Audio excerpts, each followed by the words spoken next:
Alors, les fonctions de base de la Scriblet V1 sont ici résumées. On peut ouvrir des cahiers, donc on appelle ça des remarques, lire des livres, écrire dans un calendrier et aussi lancer des applications qui sont ici. Donc on voit les applications qui sont installées, dont un navigateur par exemple ici, pour aller sur Internet, un gestionnaire de fichiers, et différents utilitaires comme un lecteur de PDF ou un explorateur de fichiers qui sont des applications Android. Donc dans la première des fonctions, on a la fonction note. Donc là, on va aller créer un carnet. Donc l'interface est en français. On va aller donc ici choisir l'outil. Donc on choisit un crayon avec un grisé. On clique OK. On a choisi l'épaisseur numéro 4 qui apparaît ici.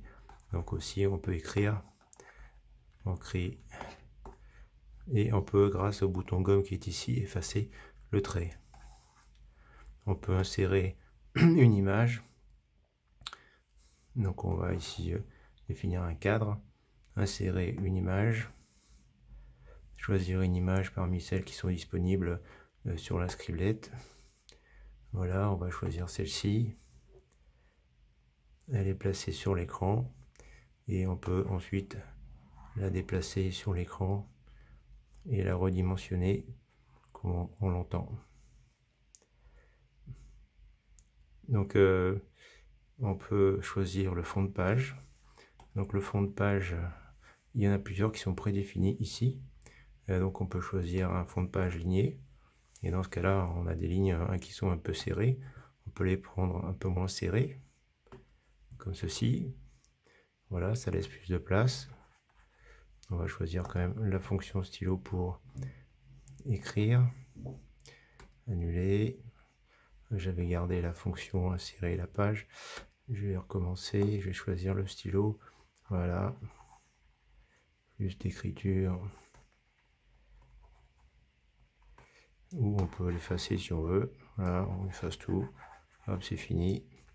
On va choisir le stylo, une gomme, une encre noire. OK.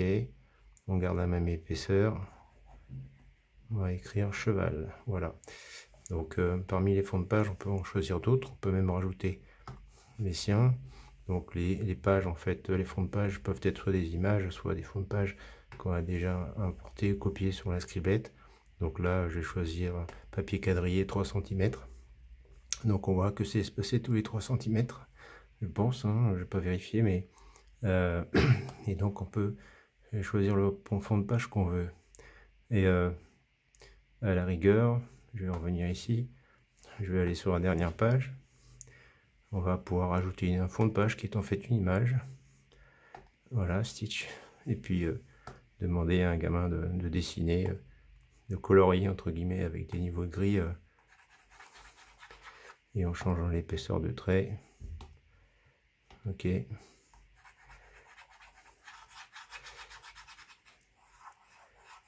Voilà. C'est pas très joli, mais bon, pour le principe, hein, un enfant peut s'amuser et on peut tout effacer.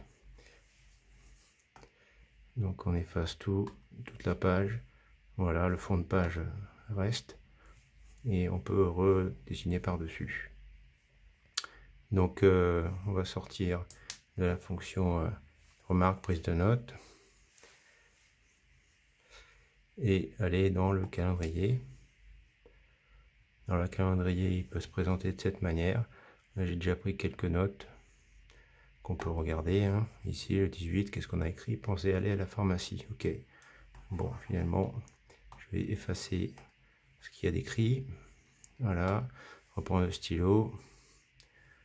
Et on va marquer se coucher tôt. OK. Je sors. Et je vois qu'ici, se coucher tôt est affiché. Voilà. Pour la fonction calendrier.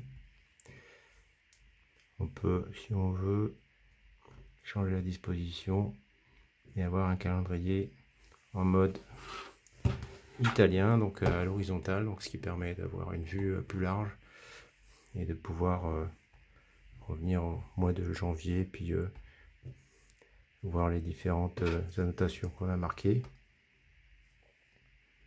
Voilà. Ça c'est le mardi, on le sait, c'est le mardi.